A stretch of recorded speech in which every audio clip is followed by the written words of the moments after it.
السلام عليكم ورحمة الله وبركاته. من هنا من مدينة أسفي، مدينة الجلاد، هداف القارات عبد الرزاق حمد الله الربان الذي أنقذ السفينة المغربية من الإعصارات الأردنية التي كادت أن تغرق هذه المجموعة في المياه الخليجية لولا الأخطار الإلهية وكذلك حنكة هذا اللاعب الكبير عبد الرزاق حمد الله. تحية خالصة من هنا من مدينة أسفي. كأس إفريقيا اليوم سينظم وسيفرش البساط فوق الملاعب المغربية بعد 37 عاما. نظمت آخر نسخة هنا في المغرب سنة 1988. المنتخب الوطني جيل مهدي فاريا وكذلك لاعبين من الدرجة الرفيع الذين ظهروا بقوة في كأس العالم 86 مثل لاعب كريمو، لاعب حداوي، بودربالة وبدو الزاكي، لم يتمكنوا من إسعاد الجماهير المغربية وانهزموا في مباراة النصف النهائي أمام المنتخب الكاميروني في مباراة كانت من أعنف وأشرس المواجهات بين المنتخب المغربي والمنتخب الكاميروني.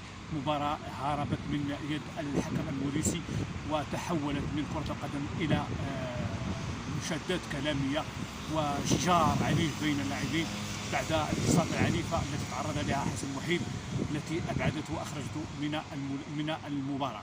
المنتخب الوطني المغربي بعد ذلك لعب مباراة الترتيب أمام المنتخب الجزائري وانهزم أيضا في الضربات الترجيحية.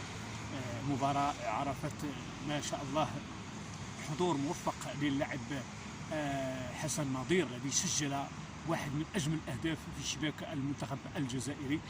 وبعد تلك الأيام جاءت الأدوار وجاءت اللحظات السعيدة. اليوم المنتخب الوطني المغربي فرصة من ذهب أمام السيد وليد الركراكي ومن معه من اللاعبين حتى يسعدوا الجماهير المغربية ويواصلوا المجد الكروي الذي حققه أشبال وهبي في الشيلي وكذلك أشبال طارق سكيتوي في قطر مؤخرا في بطولة كأس العرب للمنتخبات.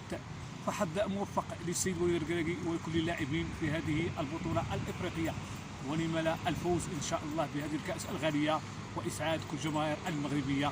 من هنا من مدينة أسفي أتمنى من الله العلي القدير أن يسعد أمير المؤمنين بفوز المنتخب الوطني المغربي بالكأس الإفريقية وكل المغاربة أينما كانوا. سعدوا حليمة أحييكم مرة أخرى، أحيي عبد الرزاق حمد الله على الأداء الجيد والرائع رفقة الفريق الوطني المغربي في قطر. هذا اللاعب كبير بصراحة يستحق كل تشجيع كل تنويه ولا نملك له إلى الدعاء. نسأل الله له التوفيق والصحة والسعادة وأن يوفقه الله عز وجل حتى يحقق المزيد من الإنجازات إن شاء الله فيما تبقى من مشواره الكروي. أستودعكم الله الذي لا تضيع ودائعه، وإلى اللقاء إن كان في العمر بقاء. الله يحفظ الملك ويحفظ المغالبة. والسلام عليكم ورحمة الله وبركاته.